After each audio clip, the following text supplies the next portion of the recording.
رمضان مبارک رحمتوں اور برکتوں کا مہینہ ہے۔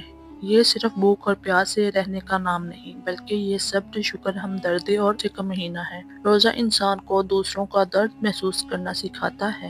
جب انسان خود بھوک برداشت کرتا ہے تو اسے غریبوں کی تکلیف سمجھ میں آتی ہے۔ یہ کہانی ایک ایسے شخص کی ہے جس نے روزے کی برکت اپنی آنکھوں سے دیکھی۔ ایک چھوٹے سے شہر میں اکرم نام کا ایک آدمی رہتا تھا۔ وہ ایک رکشہ چلاتا تھا۔ اس کی بیوی نادیہ اور دو چھوٹے بچے علی اور زینب۔ گھر چھوٹا سا تھا مگر دل بڑے تھے۔ اکرم زیادہ تعلیم یافتہ نہیں تھا مگر دل کا صاف اور ایماندار تھا۔ جب رمضان کا مہینہ آیا تو اکرم نے نیت کی کہ وہ پورے روزے رکھے گا، چاہے گرمی کتنی ہی کیوں نہ ہو۔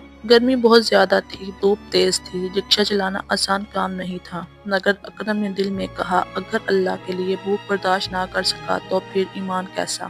رمضان کا 5واں روزہ تھا۔ اکرم صبح سے رکشہ چلا رہا تھا مگر کوئی سواری نہیں مل رہی تھی۔ دوپہر تک اس کے پاس صرف 50 روپے تھے۔ اسے فکر ہونے لگی کہ افطاری کے لیے کیا لے کر جاؤں گا۔ اسی دوران ایک بوڑھا آدمی سڑک کنارے کھڑا نظر آیا۔ وہ کمزور تھا اور گرمی سے نڈال لگ رہا تھا۔ اس نے رکشہ روکا اور پوچھا بابا جی کہاں جانا ہے؟ بوڑھے نے آہستہ آواز میں کہا بیٹا میرے پاس کرایہ نہیں ہے مگر مجھے ہسپتال جانا ہے۔ اکرم کچھ لمحے خاموش رہا۔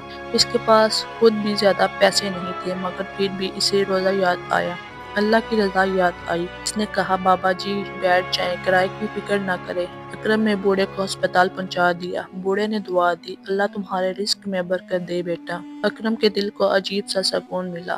اگرچہ جیب خالی تھی مگر دل بھرا ہوا تھا۔ شام ہونے لگی۔ اس نے سوچا کہ گھر خالی ہاتھ نہ جاؤں۔ اسی وقت ایک صاحب نے رکشہ روکا۔ وہ جلدی میں تھے۔ انہوں نے مجھے کہا مجھے بازار تک چھوڑ دو، جلدی ہے۔ اکرم نے انہیں بازار پہنچایا۔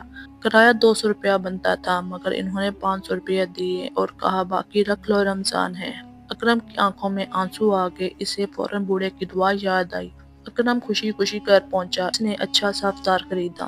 گھر میں خوشی کی لہر دوڑ گئی۔ بچوں کے چہرے چمک اٹھے۔ نادیہ نے کہا دیکھا اللہ نے برکت ڈال دی۔ اکرم مسکرایا یہ سب روزے کی برکت ہے مگر اصل امتحان ابھی باقی تھا۔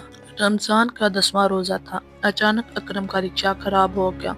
میکینک نے بتایا انجن میں بڑا مسئلہ ہے، کم سے کم 10,000 روپے لگیں گے۔ اکرم کے پاس اتنے پیسے نہیں تھے۔ وہ پریشان ہو گیا۔ رکشہ ہی اس کی روزی کا ذریعہ تھا۔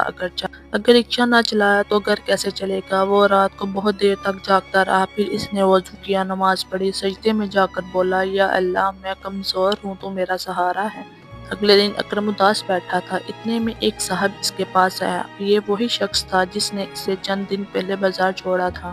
انہوں نے کہا میں نے تمہیں کئی دن سے نہیں دیکھا، سب خیریت ہے؟ اکرم نے ساری بات بتا دی۔ وہ شخص مسکرایا اور بولا میں ایک ورک شاپ کا مالک ہوں، تمہارا رکشہ میں ٹھیک کروا دیتا ہوں۔ اکرم حیران رہ گیا۔ چند منٹوں میں رکشہ بالکل ٹھیک ہو گیا اور اس سے 1 روپیہ بھی نہیں لیا گیا۔ اکرم کی آنکھوں سے آنسو بہنے لگے۔ رمضان کے آخری عشرے میں اکرم کے دل میں عجیب سکون تھا۔